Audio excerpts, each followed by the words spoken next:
Hey, it's Joe Cannon from supplementclarity.com and joe-cannon.com.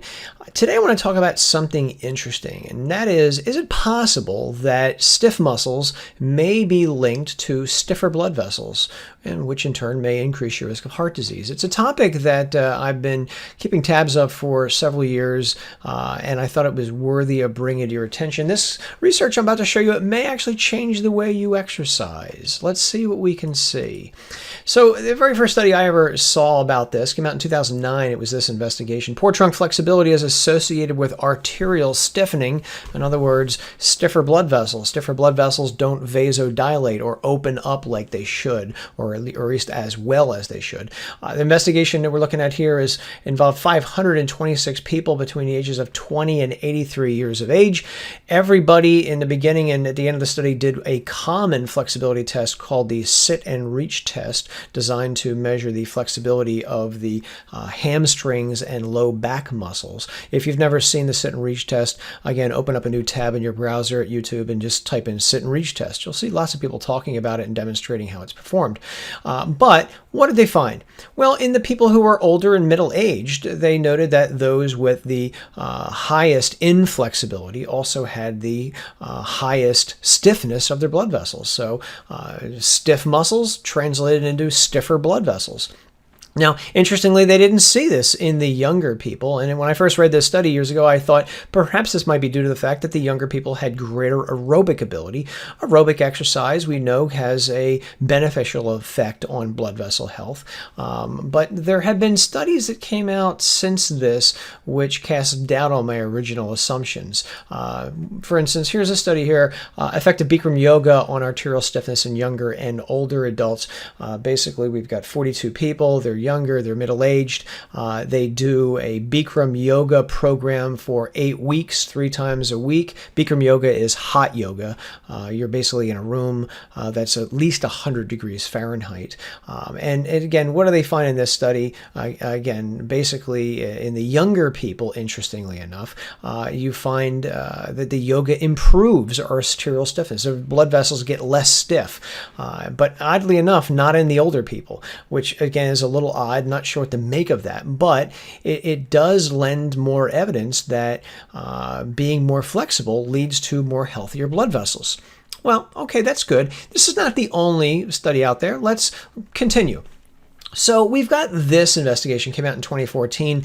Again, not necessarily an intervention study. They just looked at people and looked at their artery stiffness compared to their muscle stiffness. Again, I like this because it involved over 1,000 people, and they were in age from 18 to 89 years of age. Basically, what these researchers note that in men and older women, those who had the worst flexibility also had the stiffest blood vessels. Interesting. Now, what I noticed about this investigation, again, besides the fact that it was a little wonky and that they didn't see the same thing in younger and middle-aged women, only men in general, and older women. That's one interesting aspect here. But one thing that I wanted to point out is that this difference in arterial stiffness did not seem to be related to blood pressure. And I bring that up because, a common complaint to all this stuff would be, well, blood pressure tends to increase as we get older. That's mostly due to the fact that, we don't eat well, we don't exercise as well. But the idea is blood pressure goes up, this causes more damage to the blood vessels, and in turn could increase someone's risk of heart attacks and maybe strokes. But this investigation said, no, this arterial stiffness observation we're seeing is not due to changes in blood pressure. So that's interesting because, again, originally it was kind of postulated that perhaps maybe blood pressure may be related to all this. Doesn't appear to be. Okay. Now we've got this investigation. This is a 4-week study of regular static stretching, and these researchers noted that it reduced arterial stiffness in middle-aged guys. This was a smaller study, only 16 guys, no men in this study, or excuse me, no women in this study. They basically had these gentlemen do a month of essentially a total body static stretching program. That's where you just hold the stretch when you feel mild discomfort for a little bit of time. These guys did 20 seconds of holding each stretch. And again, they did it for 30 minutes total. And they noted that, again, these findings suggest that short-term regular static stretching induces significant reduction in arterial stiffness in middle-aged guys. So again, their arteries got healthier from this stretching routine. Okay. Another interesting investigation came out in 2018, the association of body flexibility and carotid atherosclerosis in Japanese middle-aged men, a cross-sectional study. Again, we're looking at a lot of people in this study, 1,354 guys between the ages of 35 and 59 years of age.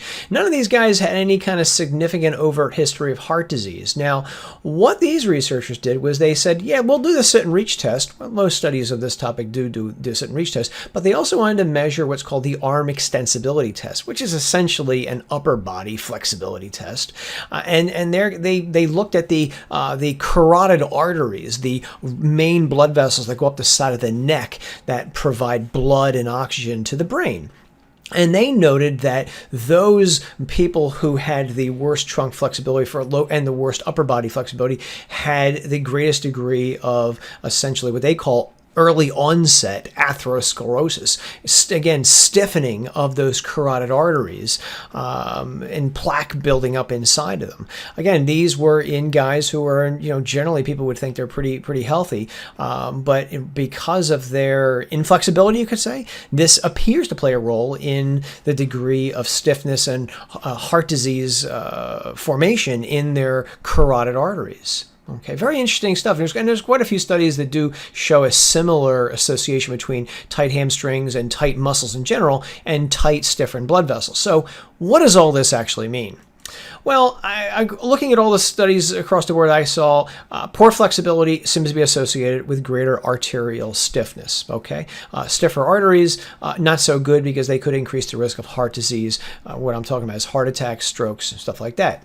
Now, the research also appears to show that improving flexibility, doing flexibility exercises, improves artery health. So bottom line, right up based on these research studies, I would say let's start doing some flexibility training, adding it to our exercise routine, and maybe even if you're going on a long trip, whether it's a flight or a car drive, maybe you do some flexibility because we know that long-term sitting is not so good for our cardiovascular health. So that's something to keep in the back of our mind. Now, the $64,000 question to all this is, does this mean that if you do flexibility exercises, you'll get less heart attacks, less strokes, etc.? Can't say that yet because no studies have actually shown a reduction in heart attacks and strokes.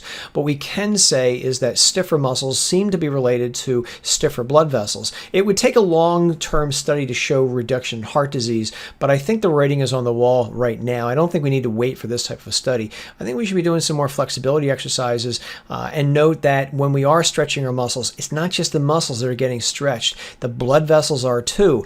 This somehow is conferring health benefits to those blood vessels. What's the mechanism behind improving blood vessel health? That's a bit debatable, and it's going to take future research to figure that out. So guys, I hope this gave you some things to think about when you go to the gym or next time you work out. I'm Joe Cannon. If you have any questions or comments, leave them below, and I'll answer them myself. Hit subscribe, hit the bell so you know when I'm doing more videos in the future. And until next time, guys, take care, have yourself a great day, and I'll see you soon. Bye-bye.